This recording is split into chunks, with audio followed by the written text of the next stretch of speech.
Hello, I'm Jess from Rider Pilates Club, and this is a really simple stretch and activation sequence that you can do just before getting on the horse, suitable to do in the stable, in the lorry or the trailer or wherever. All you need is a wall or something that you can just use to pop a hand on to stabilise yourself. So we're just going to start by releasing off the piriformis, which is one of the small muscles around the seat bones, which normally, typically, pretty much all the time, is tighter on one side than the other, which can lead to us not feeling quite straight in the saddle and our legs not hanging in quite the same way around the horse.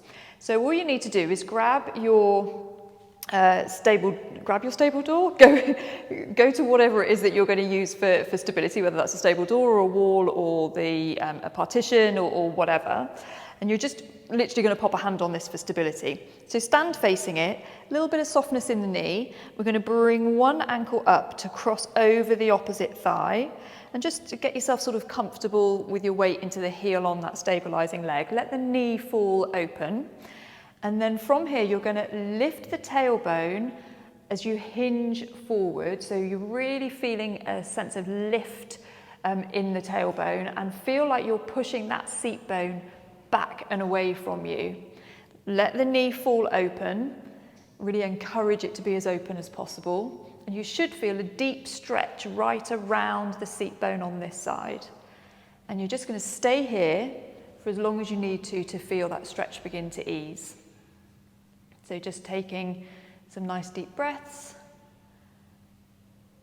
and not sort of pushing it, it shouldn't be hurting, but it should feel like quite an intense kind of stretch in and around that seat bone. And you can hold this stretch for as long as you need to. Some people need to hold it for anything up to 2 minutes, which I know might not be that easy when you're standing. So, take a rest and restart if you need to.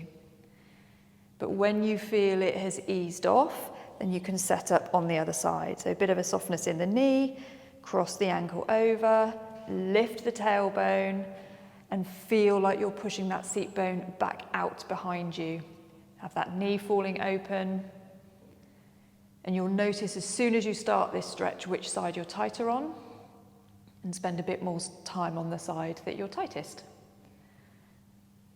So really feeling that lift in the tailbone and that pushing back out behind you with the seat bone on this side.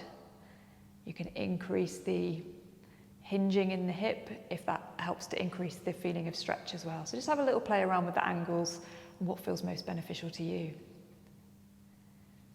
So again, hold it for as long as you need to.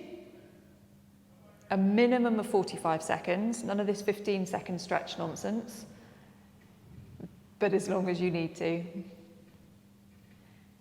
And when you're done, you can come back up. So we don't need the stabilizing whatever it is that we're using for the next bit, but we do need a little bit of space around us. So this is to open up the muscles through the front of the shoulder, which are responsible for bringing our shoulders down and around when we're in the saddle. Now, a lot of why that happens is to do with what's going on in here, but the muscles often don't help us because we spend a lot of time like this with our phones, driving, sitting at desks, that kind of thing. So we're going to take the arms out to the side around about shoulder height.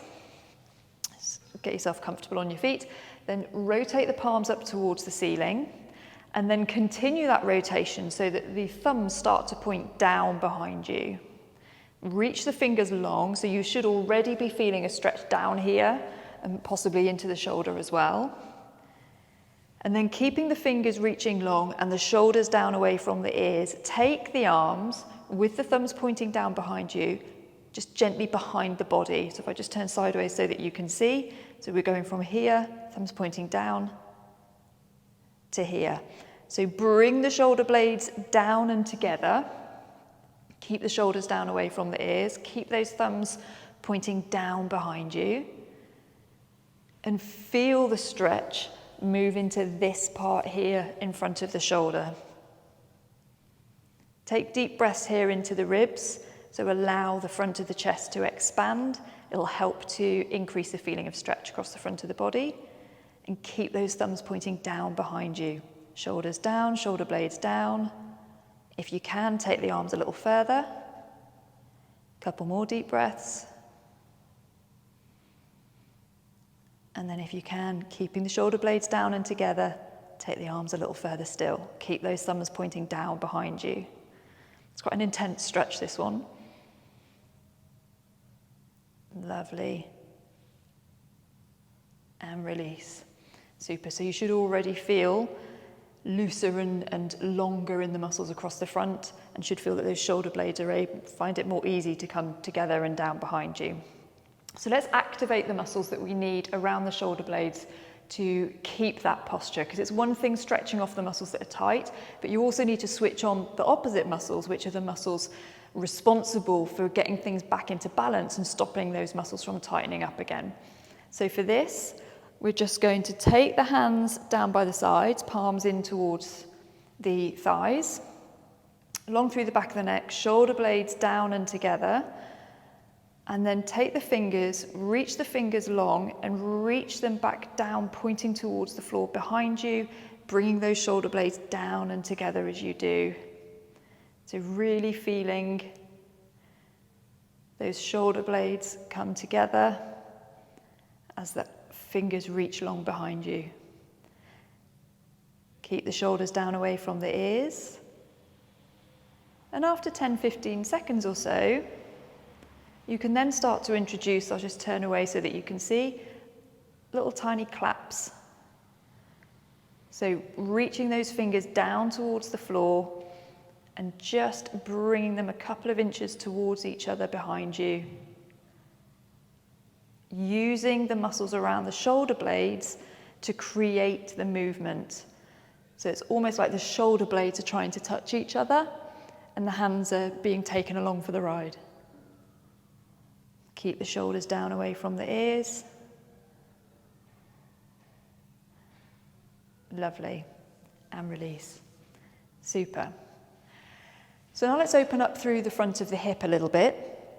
So with your hand on whatever it is that you're using for stability, we're going to take one foot behind the other and then take the arm on that side, so the arm on the side of the leg that's behind, and take that up and over, and then push that hip across to increase the length and the stretch through that side of the body. So reach over as far as you need to feel a good stretch through the side of the waist, but you want to make sure you're also feeling it down the front of the hip here. If you're not quite feeling it in the front of the hip and you need a little more, you can take that foot a little further over. And again, just take a few deep breaths here.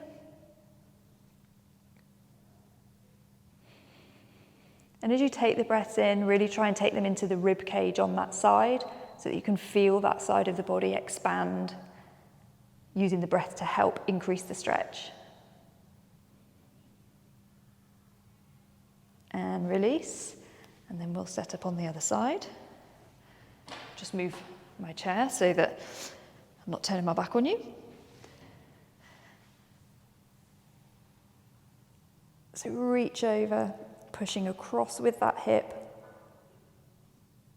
And if you need to, in order to get the stretch right into the hip, take that foot a little closer to the stable door or whatever it is that you're using for balance. And big breath into the ribs.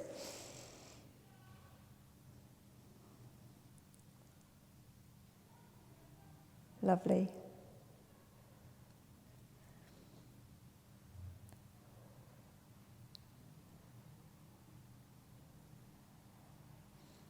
Super.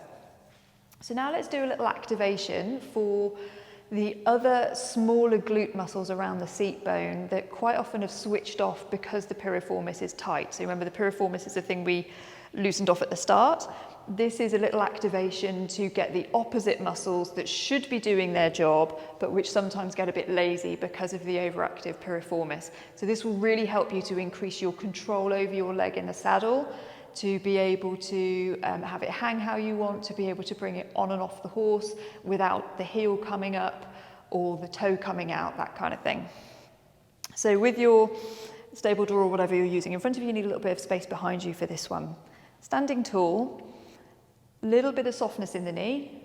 take one foot out behind you, point the toes, so the opposite of what we want to do on the horse, and then rotate so that the kneecap is pointing out. Try and keep that hip pointing forwards.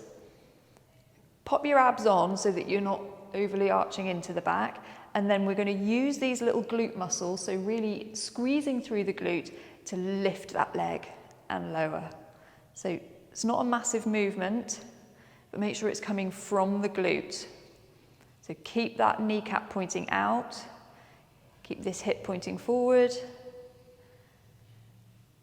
and just lifting and squeezing, abs on to protect the lower back. Lovely. Super. And then do about 12, and then set up on the other side. So toes reach long, a little bit of softness in the standing knee, rotate so the kneecap is pointing out, keep this hip facing forwards, shoulders down, as you squeeze the glutes to lift. So really thinking of the squeeze of the glute lifting the leg, keep the toes pointing long.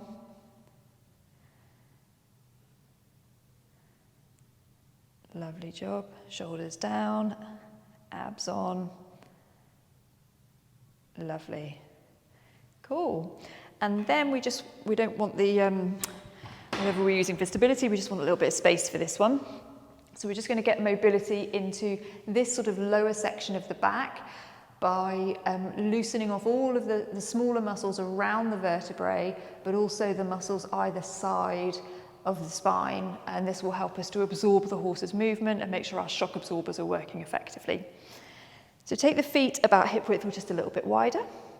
Stand tall, long through the back of the neck, and what you're going to do here is you're going to hinge forward at the hip, so lifting the tailbone as the upper body comes forward until you get to about halfway. You should feel a bit of lengthening in the hamstrings round about here, and then allow the upper body to roll down and forward and the arms to hang heavy. Feel a stretch and release on the lower back here. You can hold opposite elbows. Just helps to increase a feeling of stretch across the upper and mid back as well. Hang out here for a few seconds for a few breaths.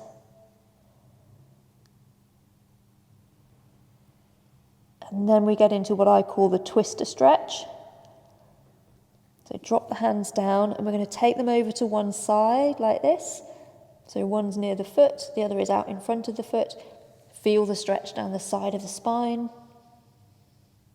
And if you can't quite get to the ground with this, it's absolutely fine to do this with hands on wherever it is that you can get, in terms of, shins, ankles.